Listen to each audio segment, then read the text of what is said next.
The impacts of climate change can be felt across the globe, but in Africa, the effects are already dire. Climate change affects agricultural production, food security, and water resources and livelihood, and is likely to progressively inhibit sustainable development over the next few decades.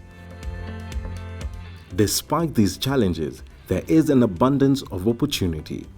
The Africa ClimAccelerator program aims to support African innovators with climate-focused businesses to build and scale their ideas, strengthen the climate-focused innovation ecosystems of 15 Pan-African ventures by providing necessary support to these early-stage businesses with the potential to contribute to decarbonized development.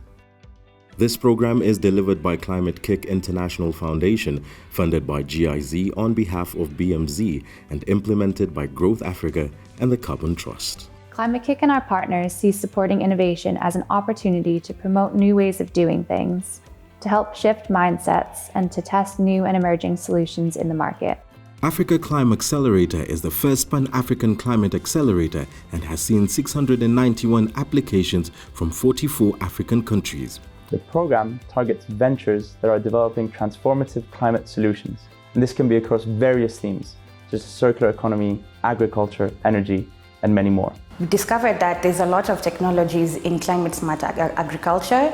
There's also a lot of technologies in mobility, and we're also seeing a lot of tech in power storage and solar power as well. We were looking for ventures that have innovative climate technologies that they're implementing in the operations, as well as businesses that are creating impact in the communities. One of these is NoFeed. NoFeed is located in Dar es Salaam, Tanzania. As a microbiologist, Diana Orembe drew her motivation from her uncle Steve and other farmers who can't afford to buy animal feeds. She founded NoFeed, a company that collects waste from restaurants and market and converts it into a natural and traceable protein used as animal feed through precision fermentation. NoFeed was established in 2020 with a mission to use science to combat climate change and help the aquaculture industry to grow sustainably.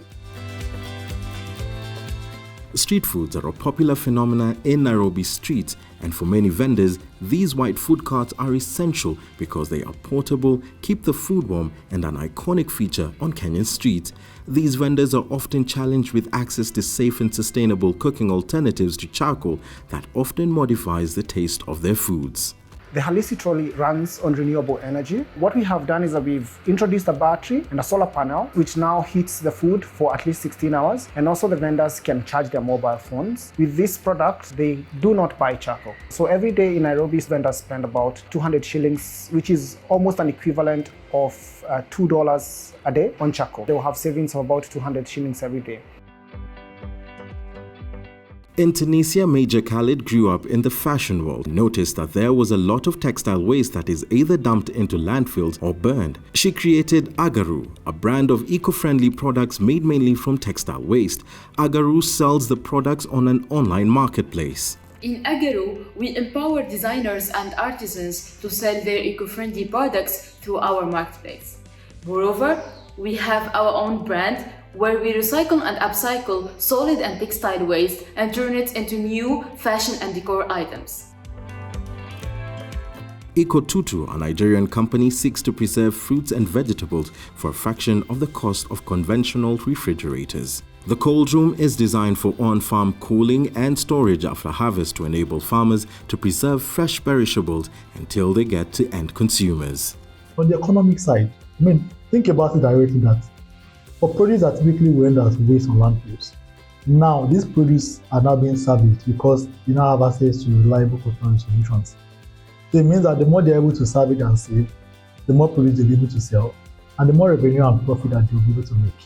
For every kilogram of food that is saved from spoilage or wastage is having a positive impact on the climate and environment. So if you're able to save 10 tons, 50 tons of produce from getting perished, that means you are saving an enormous amount of carbon footprint that typically would have been released into the atmosphere. We were offering the entrepreneurs a network, and in the design of the program, being a Pan-Africa-wide program, ventures and entrepreneurs were able to interact and network with their peers from across the continent. So the Africa Climate Accelerator, being supported by very credible organizations and such, has really given us a lot of voice and people want to listen to us. The other thing is on impact. I remember the biggest session for me was when we were measuring, trying to find out what is our carbon footprint and how much impact does our product have on the environment. Learning about this carbon footprint tracker that was introduced to us, now having access to a tool and learning how to use that tool to be able to determine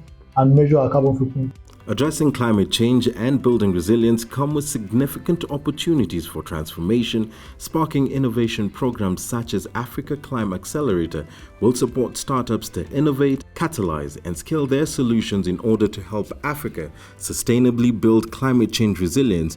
We do have businesses contributing considerably to carbon reduction and materials usage. The end goal is a decarbonized and climate-resilient Africa, and by extension, the planet. Speed and scale are of utmost importance for these ventures and innovations, as we have very limited time to avoid the worst impacts of climate change. We aim to help scale climate-positive businesses by providing entrepreneurs with the tools and support they need to bring climate impact to the core of their business models. We aim to make connections across our global network, raising awareness of the types of innovative technologies that are emerging, and inspiring others to innovate and invest in change.